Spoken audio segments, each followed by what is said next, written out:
Well, hello and welcome to our early look at proceedings at Flemington on Sunday. Of course, it's Melbourne Cup Carnival Preview Day, headlined by the Group 1 Turnbull Stakes. The early start too, 10:30 is the action there. It's Thursday. Steve Moran from Best Bets is joining me to have a look at this. So weather's going to be a key heading towards Sunday. We would expect there to be some cut out of the track. Oh, absolutely at this stage, Sean, although the new Flemington track certainly drains better than the old, and it mightn't be as bad as we fear. It's a fantastic meeting full of interest with, of course, the Turnbull, the Bart Cummings, the Gilguy, the Edward Manifold and some of the best horses in the country on display at Flemington. All right, one horse that's got a great record at Flemington, a bit like a former stablemate, is December Draw. Now, he's going to be all the rage in the Turnbull here. How do you see him shaping up? Well, he looks reasonably well placed, doesn't he, with 54.5 in this set weights and penalties, as has At First Sight, who ran second to him at Caulfield, and I didn't think he was that much inferior to December Draw there. No exposure to ground beyond dead, but what we've seen of him thus far, he looks the most progressive horse of the spring, and he might be able to step up to the plate here in the Turnbull, continue his great winning run. He was certainly an arrogant winner at Caulfield. And he's going to take some beating in this Turnbull. A couple of horses I want to ask you about. First off, Shamrocker. What do we make out of last start, and how do you treat her going into Sunday?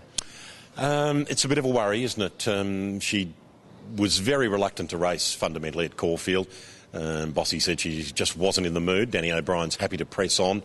She has bounced back from a flat run in the past and performed, but it is very much D-Day for her. It's interesting now, we look at some of that mare's form. We've got Absolutely, of course, for Mick Kent running in the Turnbull, along with the American import Unusual Suspect. Both could be competitive. Both, of course, ran very well at Moonee Valley and Absolutely comes through that stock stakes, which has just already been fantastic form, hasn't it, through Southern Speed, of course, being placed at Wait for Age, Zorbran winning in Adelaide, Avienas, Platinum Passion. They've all stepped out of the stocks.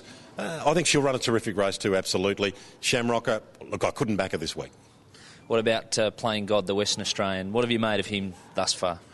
He's been solid, if unspectacular. We've had 4 Wait for Age races in Melbourne thus far this spring and 4 different winners. That trend might continue. I guess rain-affected ground would be concerned with him, only on the basis that he's virtually had no exposure to it. We're talking Thursday, as we said. Rekindled interest is going to be a key runner. Where he goes to Friday night at the Valley or Sunday at Flemington. If he goes Sunday at Flemington, how will he shape up? Well, he'll shape up very well. A terrific win, of course, in the Darto Tan, with Jim Conlon being at pains to point out that he just has to be ridden cold. There's no point riding this horse against his pattern, and despite the fact that the pace was modest at Moonee Valley, he was able to pick them up. And I think Jim's got this horse really flying as a 4-year-old, and Flemington, no issue for him. Lots of great support races on Sunday. I want to ask you about a couple of those. First off, the Gilguy is always a favourite of mine up the straight track. You like one there? I do like one a bit here. Pretty keen on Temple of Boom, who's developed this terrific straight track record. Despite the fact that he's more than competent on top of the ground, I think he's a superior soft track horse. Now, his run in the Bobby Lewis was terrific. He was nearer the inside, as were the likes of Turak Toff and Feelin' Ready, who both ran spectacularly good races at Caulfield last week.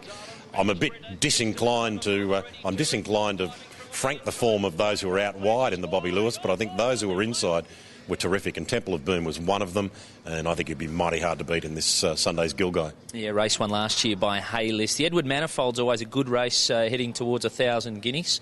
What's your thoughts on that? Well, most of those from the 1,000 guineas Pradeep, of course, contesting this race, and whilst there were lots of hard luck stories, I think the winner was terrific, Bliss Street. She carried the maximum penalties in that race, conceding them all weight. She was effectively the only swooping winner all day that day at Caulfield. So despite the misadventures of a couple behind, I think her win was meritorious and should be taken at face value. And I think she'll be backable again this Sunday, and I think you should back her. And as we said, it is going to be a great day on Sunday at Flemington. Remember that early start, you've got to set your alarm clock, 10:30. Yes, it is an early start, but it'll be worthwhile being there. It definitely will. Lots of great racing and really important races heading towards some of these features throughout the rest of the carnival. It's been our look at Flemington on Sunday. We hope you find a winner.